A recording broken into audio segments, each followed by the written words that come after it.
Cauliflower gravy எப்படி செய்யலான்னு பார்க்கலாம் வாங்க. காலிஃப்ளவரை ஃபஸ்ட்டு க்ளீன் பண்ணி கட் பண்ணி எடுத்துக்கோங்க. ஹாட் வாட்டரில் கொஞ்சம் கல் உப்பு போட்டுக்கோங்க. கொஞ்சம் மஞ்சத்தூள் சேர்த்து அதில் க்ளீன் பண்ணி வச்ச காலிஃப்ளவரை போட்டுக்கோங்க. இப்போ நல்லா கிளறி விடுங்க.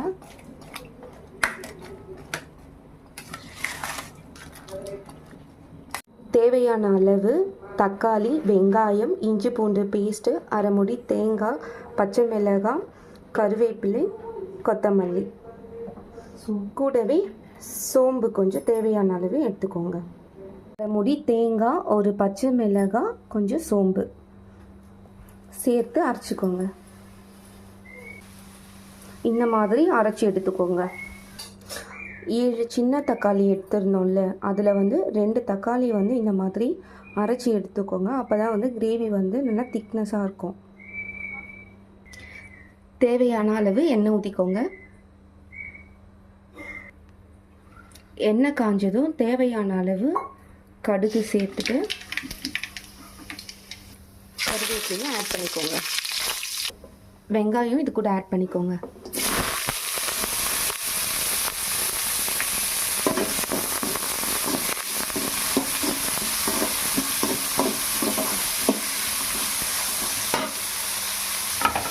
கல்லுப்பு கொஞ்சம் ஆட் பண்ணிக்கோங்க. கல்லுப்பு ஆட் பண்ணுறதுனால வெங்காயம் சீக்கிரமாக வதங்கும்.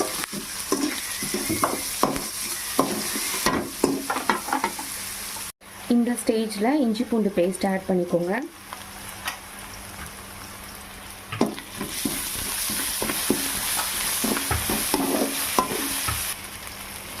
பச்சை வாசனை போகிற அளவுக்கு வதக்கி எடுத்துக்கோங்க. வதக்கிக்கிட்டே இருங்க, இல்லைன்னா அடி பிடிக்கும். இந்த ஸ்டேஜில் தக்காளி ஆட் பண்ணிக்கோங்க.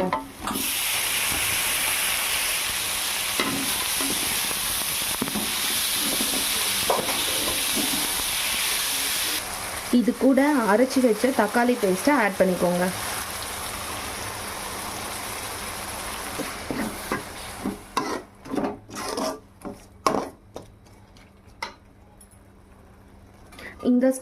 இந்த ஸ்டேஜில் ஊற்றி கலரும் போது உங்களுக்கு அடி பிடிக்கிறது கொஞ்சம் கம்மியாகும். தக்காளியோட பச்சை வாசனை போகிற அளவுக்கு வதங்கணும்.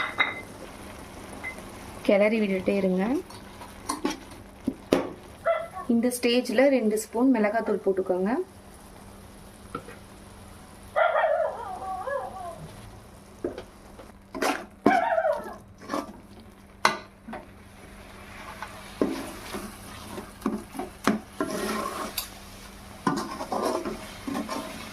உங்களுக்கு தேவைன்னா அதுக்கப்புறம் கொஞ்சம் மிளகாத்தூள் நீங்கள் ஆட் பண்ணிக்கலாம்.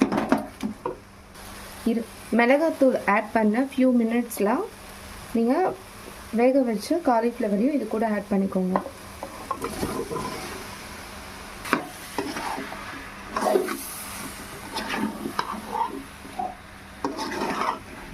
நல்லா கிளறி விட்டுக்கோங்க.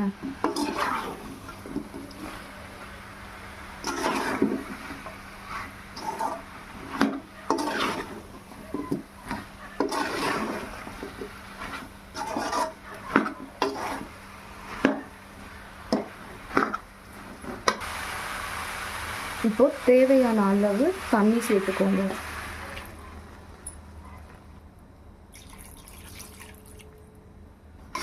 தண்ணி சேர்த்துட்டு நல்லா கிளறி விட்டுக்கோங்க.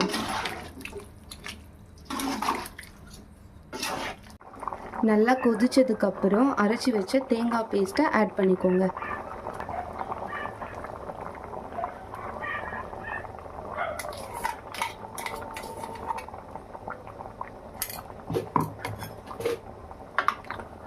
நல்லா மிக்ஸ் பண்ணிக்கோங்க.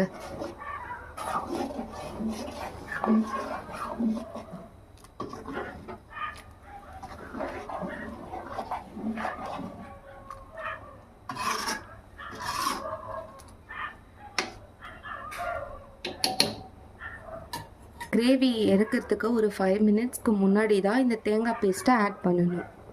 நல்லா கொதிச்சதுக்கப்புறம் இறக்கிடுங்க. Cauliflower gravy ready.